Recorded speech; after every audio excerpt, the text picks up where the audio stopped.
फैसलों के नाल। जी हाँ, कल मुख्यमंत्री का चार्ज संभालने तो बाद सीएम के वलों कल ही पहली कैबिनेट मीटिंग की गई। हालांकि उस सीएम के नाल डिप्टी सीएम ही शामिल हुए, पर देर रात की मीटिंग चली तो उस कई बड़े फैसले ले गए। पहली मीटिंग च जो बड़े फैसले ले गए ने वो तुहानूं उन्हां दे नाल जाणू करवा दिंदे आ।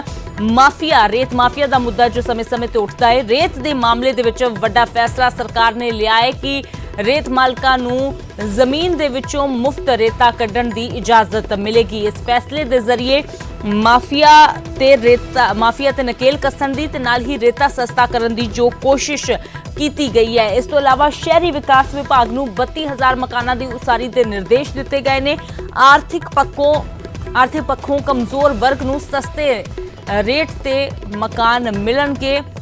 गरीबां दे लई मुफ्त बिजली 200 तो वधा के 300 यूनिट करन ते विचार किया जा रहा है ते अगली कैबिनेट मीटिंग दे विच प्रस्ताव लिआंदा जा सकता है। इस तो इलावा पेंडू इलाकों में पानी की मुफ्त सप्लाई का फैसला लिया गया है। शहरी खेतरां च पानी अते सीवरेज दरां तो राहत देने लई विचार किया जा रहा है ते अगली कैबिनेट मीटिंग दे विच प्रस्ताव लिआंदा जा सकता है। यानी किसी के तौर पर जो वड्डे फैसले ने चन्नी सरकार दे उन्हां दे विच रेत ते वड्डा फैसला लिया गया है। मालकां नूं जमीन दे विचों मुफ्त रेता कड्ढण दी इजाजत मिलेगी तां जो इस दे नाल माइनिंग माफिया ते नकेल तां कसी जाएगी ही। उत्थे ही जो इस वेले लोग महंगी रेता खरीदण दे लई मजबूर ने उन्हां नूं भी एक वड्डी राहत जरूर देण दी कोशिश की गई है। खपतकारां दे लई रेता सस्ता करन दी कवायद जो सरकार ने शुरू कर दी है। इस तो इलावा गरीब भलाई दे लई जो फैसले लए गए ने। शहरी विकास विभाग नूं 32,000 मकानां दी उसारी दे निर्देश दिते गए ने। आर्थिक पक्षों कमजोर वर्ग नूं सस्ते रेत अते जो मकान मिलणगे। इस तो इलावा गरीबां दे लई मुफ्त बिजली 200 तो वधा के 300 यूनिट करन ते विचार किया जा रहा है ते अगली कैबिनेट मीटिंग दे विच इस मुतल्लक प्रस्ताव लिआंदा जा सकता है। 5 मरले दे प्लाट अलॉट करन दी प्रक्रिया नूं होर सुखाला कर दिता गया है। इन्हां केसां फैसला करन दे अधिकार हुण पंचायत समतियां नूं दे दिते गए ने। 2 महीनों के अंदर प्लाटां दी अलॉटमेंट नूं अंतिम रूप भी दे दिता जाएगा। इस तो इलावा पानी के उपर वड्डा फैसला लिया गया है। पेंडू इलाकों च पानी की मुफ्त सप्लाई मिलेगी।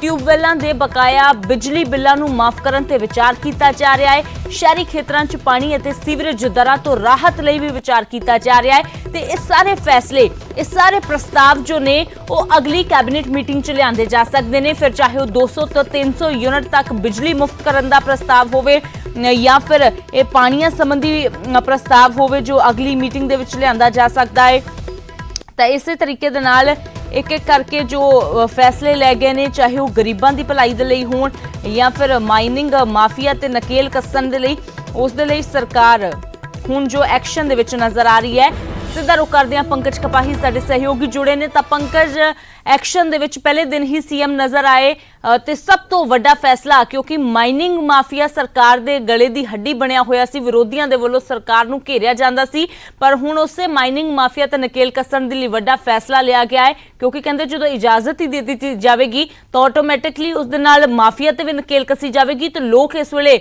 जो 4,000 तो उपर दी इस वेले रेता की बोरी खरीदण नूं मजबूर ने, उन्हां नूं भी सस्ता रेता मिलेगा।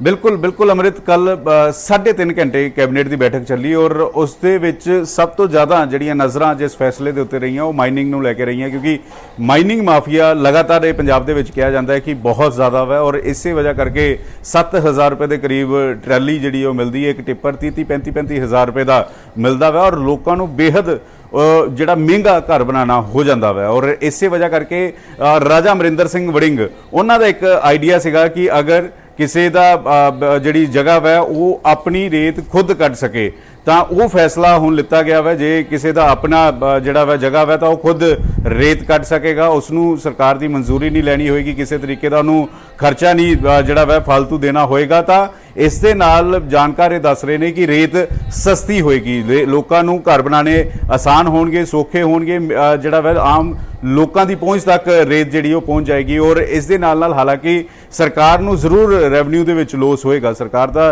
रेवन्यू लॉस जरूर होएगा, लेकिन आम लोगों के मद्देनज़र यह फैसला देखा जाए तो काफ़ी ज़्यादा मुनाफा जड़ा वा फायदा जड़ा वा आम लोगों को मिलेगा। जी ट्राली 7-7 हज़ार रुपए की मिल रही सी उसके रेट घट जाएंगे और जोड़े लोगों के अपनी जगह वा जी रेत कट सकणगे वो मुफ्त रेट जी है वो कड्ढी जा सकणगे। ਬਿਲਕੁਲ ਤਾਂ ਮਾਈਨਿੰਗ ਮਾਫੀਆ ਨੂੰ ਲੈ ਕੇ ਜੋ ਵੱਡਾ ਫੈਸਲਾ ਲਿਆ ਗਿਆ ਹੈ, ਇਸ ਤੋਂ ਇਲਾਵਾ ਅਗਲੀ ਕੈਬਨਿਟ ਦੀ ਮੀਟਿੰਗ ਵੀ ਪੰਕਜ ਕਾਫੀ ਅਹਿਮ ਰਹਿਣ ਵਾਲੀ ਹੈ, ਕਿਉਂਕਿ ਕਈ ਪ੍ਰਸਤਾਵ, ਸਭ ਤੋਂ ਵੱਡਾ ਮੁੱਦਾ ਜੋ ਪੰਜਾਬ ਦੇ ਵਿੱਚ ਇਸ ਵੇਲੇ ਬਿਜਲੀ ਦਾ, ਤੇ ਉਸ ਬਿਜਲੀ ਦੀ ਯੂਨਿਟਾਂ ਨੂੰ ਲੈ ਕੇ 200 ਤੋਂ 300 ਯੂਨਿਟ ਨੂੰ ਲੈ ਕੇ ਅਗਲੀ ਮੀਟਿੰਗ ਦੇ ਵਿੱਚ ਪ੍ਰਸਤਾਵ ਲਿਆਂਦਾ ਜਾ ਸਕਦਾ ਹੈ। ਇਸ ਤੋਂ ਇਲਾਵਾ ਹੋਰ ਕਈ ਪ੍ਰਸਤਾਵ ਅਗਲੀ ਮੀਟਿੰਗ ਦੇ ਵਿੱਚ, ਯਾਨੀ ਕਿ ਅਗਲੀ ਮੀਟਿੰਗ ਦੇ ਵਿੱਚ ਵੀ ਕਈ ਵੱਡੇ ਫੈਸਲੇ ਲਏ ਜਾ ਸਕਦੇ ਨੇ। ਸਮਾਂ ਬੇहद ਘੱਟ ਹੈ, ਅਜਿਹੇ ਦੇ ਵਿੱਚ ਕੋਸ਼ਿਸ਼ ਪੂਰੀ ਕੀਤੀ ਜਾ ਰਹੀ ਹੈ ਲੋਕਾਂ ਦੇ ਵਿੱਚ ਆਪਣਾ ਆਧਾਰ ਬਣਾਉਣ ਦੀ। ਦੇਖੋ, ਸਿਰਫ ਸਰਕਾਰ ਦੇ ਕੋਲ 90 ਦਿਨ ਨੇ ਔਰ ਇਹਨਾਂ 90 ਦਿਨਾਂ 'ਚ ਉਹ 18 ਏਜੰਡੇ ਪੂਰੇ ਕਰਨੇ ਆ ਜੋ ਕੈਪਟਨ ਅਮਰਿੰਦਰ ਸਿੰਘ ਨੂੰ ਨਾਮੁਮਕਿਨ ਲੱਗ ਰਹੇ ਸੀਗੇ। ਜੋ ਇਹ ਲੱਗ ਰਿਹਾ ਸੀਗਾ ਕਿ ਟੈਕਨੀਕਲ ਤੇ ਕਾਨੂੰਨੀ ਪੱਖੋਂ ਸਰਕਾਰ ਮਾਤ ਖਾਏਗੀ। ਉਸ ਦੇ ਵਿੱਚ ਇੱਕ ਮਸਲਾ ਹੈ ਕਿ ਪਾਵਰ ਐਗਰੀਮੈਂਟ ਕਿਸ ਤਰੀਕੇ ਦੇ ਨਾਲ ਰੱਦ ਕੀਤੇ ਜਾਣਗੇ ਔਰ ਜੋ ਨਵਜੋਤ ਸਿੰਘ ਸਿੱਧੂ ਕਹਿੰਦੇ ਨੇ ਕਿ ਮੁਫਤ ਬਿਜਲੀ ਦੀ ਥਾਂ ਸਸਤੀ ਬਿਜਲੀ, 3 ਰੁਪਏ ਯੂਨਿਟ ਬਿਜਲੀ ਹਰ ਵਿਅਕਤੀ ਨੂੰ ਮਿਲ ਸਕੇ। ਇਹ ਵੀ ਕੱਲ ਬਿਜਲੀ ਵਿਭਾਗ ਦੇ ਅਧਿਕਾਰੀ ਜਿਹੜੇ ਨੇ ਵੇਨੂ ਪ੍ਰਸਾਦ ਹੋਰੀ ਬੈਠੇ ਹੋਏ ਸੀਗੇ, ਉਹਨਾਂ ਨੂੰ ਕਹਿ ਦਿੱਤਾ ਕਿ ਅਗਲੀ ਕੈਬਨਿਟ ਜਦੋਂ ਹੋਏਗੀ ਤਾਂ ਤੁਹਾਡੇ ਕੋਲ ਪੂਰਾ ਕਲੀਅਰ ਹੋਣਾ ਚਾਹੀਦਾ ਕਿ ਕਿਵੇਂ ਮੁਫਤ ਬਿਜਲੀ ਦੇ 3 ਰੁਪਏ ਦੇ ਕਰੀਬ ਬਿਜਲੀ ਦਿੱਤੀ ਜਾਵੇ ਔਰ ਜਿਹੜੇ ਐਗਰੀਮੈਂਟ ਰੱਦ ਕੀਤੇ ਜਾਣੇ ਪ੍ਰਾਈਵੇਟ ਕੰਪਨੀਆਂ ਦੇ ਨਾਲ, ਉਹ ਕਿਸ ਤਰੀਕੇ ਦੇ ਨਾਲ ਰੱਦ ਕੀਤੇ ਜਾ ਸਕਦੇ। ਇੱਕ ਅਹਿਮ ਫੈਸਲਾ। ਦੂਸਰਾ, ਸਪੈਸ਼ਲ ਟਾਸਕ ਫੋਰਸ ਜਿਹੜੀ ਡਰੱਗਸ ਨੂੰ ਲੈ ਕੇ ਬਣੀ ਸੀਗੀ, ਉਸ ਮੁਤਲਕ ਵੀ ਹੁਣ ਕਿਵੇਂ ਹਾਈ ਕੋਰਟ ਦੇ ਵਿੱਚ ਫਾਈਲ ਪਿਛਲੇ 2 ਸਾਲ ਤੋਂ ਪਈ ਹੋਈ ਹੈ, ਉਹ ਕਿਵੇਂ ਫਾਈਲ ਖੋਲੀ ਜਾਏਗੀ, ਉਹ ਵੀ ਸਲਾਹ ਮਸ਼ਵਰਾ ਕਰਕੇ ਉਸ ਦੇ ਵਿੱਚ ਵੀ ਚਰਚਾ ਕੀਤੀ ਜਾਏਗੀ। ਔਰ ਇੱਕ ਬੇਅਦਬੀ ਨੂੰ ਲੈ ਕੇ ਵੀ ਲਗਾਤਾਰ ਚਰਨਜੀਤ ਸਿੰਘ ਚੰਨੀ, ਨਵਜੋਤ ਸਿੰਘ ਸਿੱਧੂ ਸਵਾਲ ਚੁੱਕਦੇ ਰਹੇ ਨੇ ਕਿ ਇਨਸਾਫ 4.5 ਸਾਲ 'ਚ ਨਹੀਂ ਮਿਲਿਆ। ਕੱਲ ਚਰਨਜੀਤ ਸਿੰਘ ਚੰਨੀ ਜਦੋਂ ਚਮਕੌਰ ਸਾਹਿਬ ਵੀ ਗਏ ਤਾਂ ਉਹਨਾਂ ਨੇ ਵੀ ਕਿਹਾ ਕਿ ਹੁਣ ਸਮਾਂ ਆ ਗਿਆ ਬੇਅਦਬੀ 'ਚ ਇਨਸਾਫ ਦਿਵਾਉਣ ਦਾ। ਤਾਂ ਇਹ ਕਈ ਸਾਰੇ ਅਹਿਮ ਫੈਸਲੇ, ਕਿਉਂਕਿ ਅਜੇ ਅਫਸਰਾਂ ਨੂੰ ਸਮਝਣ ਦੀ ਕੋਸ਼ਿਸ਼ ਪਹਿਲੀ ਕੈਬਨਿਟ ਦੇ ਵਿੱਚ ਕੀਤੀ ਗਈ ਔਰ ਉਹਨਾਂ ਨੂੰ ਇਨਸਟਰਕਸ਼ਨ ਸਾਫ਼ ਤੌਰ ਤੇ ਕੀਤੀ ਗਈ ਹੈ ਕਿ ਹੁਣ ਉਹ ਪੁਰਾਣਾ ਫਾਰਮੂਲਾ ਨਹੀਂ ਚੱਲੇਗਾ ਕਿ ਘਰ ਬੈਠ ਕੇ ਫਾਈਲਾਂ ਪਹੁੰਚ ਜਾਣਗੀਆਂ, ਦਫ਼ਤਰ ਆਣਾ ਹੋਏਗਾ ਔਰ ਤੁਹਾਨੂੰ ਲੋਕਾਂ ਦੇ ਵਿੱਚ ਵਿਚਰਨਾ ਹੋਏਗਾ। ਜਿਹੜੇ 18 ਏਜੰਡੇ ਨੇ ਉਹਨਾਂ ਦੇ ਵਿੱਚ ਪਹਿਲੇ 5-6 ਏਜੰਡੇ ਜਿਹੜੇ ਨੇ ਉਹ ਅਗਲੇ ਤੁਹਾਨੂੰ 4-5 ਦਿਨਾਂ 'ਚ ਪੂਰੇ ਕਰਵਾਣੇ ਹੋਣਗੇ। ਇਹ ਕੈਬਨਿਟ ਜਲਦ ਜਿਹੜੀ ਹੈ ਅਗਲੀ ਵੀ ਹੁੰਦੀ ਹੋਈ ਨਜ਼ਰ ਆਏਗੀ। ਅਮਰਤ, ਬਿਲकुल ਤਾਂ ਅਗਲੀ ਕੈਬਨਿਟ ਦੇ ਉੱਪਰ ਵੀ ਨਜ਼ਰਾਂ ਰਹਿਣਗੀਆਂ ਪੰਕਜ ਕੀ ਵੱਡੇ ਫੈਸਲੇ ਲਏ ਜਾਂਦੇ ਨੇ। ਸ਼ੁਕਰੀਆ ਫਿਲਹਾਲ ਇਸ तमाम ਜਾਣਕਾਰੀ ਦੇ ਲਈ। ਤਾਂ ਕੱਲ ਪਹਿਲੀ ਕੈਬਨਿਟ ਮੀਟਿੰਗ ਹੋਈ ਹੈ, ਜਿਵੇਂ ਹੀ ਮੁੱਖ ਮੰਤਰੀ ਦੇ ਵੱਲੋਂ ਅਤੇ ਡਿਪਟੀ ਮੁੱਖ ਮੰਤਰੀ ਦੇ ਵੱਲੋਂ ਚਾਰਜ ਸੰਭਾਲਿਆ ਗਿਆ ਤਾਂ ਉਸ ਤੋਂ ਬਾਅਦ ਕੱਲ ਮੀਟਿੰਗ ਜੋ ਹੈ ਹੋਈ ਹੈ, ਦੇਰ ਰਾਤ ਤੱਕ ਇਹ ਮੀਟਿੰਗ ਚੱਲੀ ਹੈ।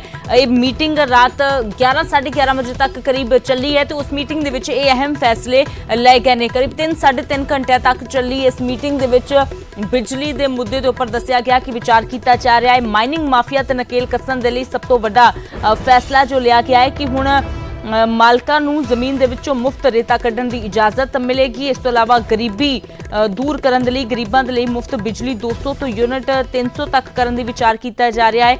ਇਸ ਤੋਂ ਇਲਾਵਾ ਲੋਕ ਜੋ ਗਰੀਬੀ ਰੇਖਾ ਦੇ ਹੇਠਾਂ ਨੇ ਉਹਨਾਂ ਦੇ ਲਈ ਸ਼ਹਿਰੀ ਵਿਕਾਸ ਵਿਭਾਗ ਨੂੰ 32,000 ਮਕਾਨਾਂ ਦੀ ਉਸਾਰੀ ਦੇ ਨਿਰਦੇਸ਼ ਵੀ ਦਿੱਤੇ ਗਏ ਨੇ।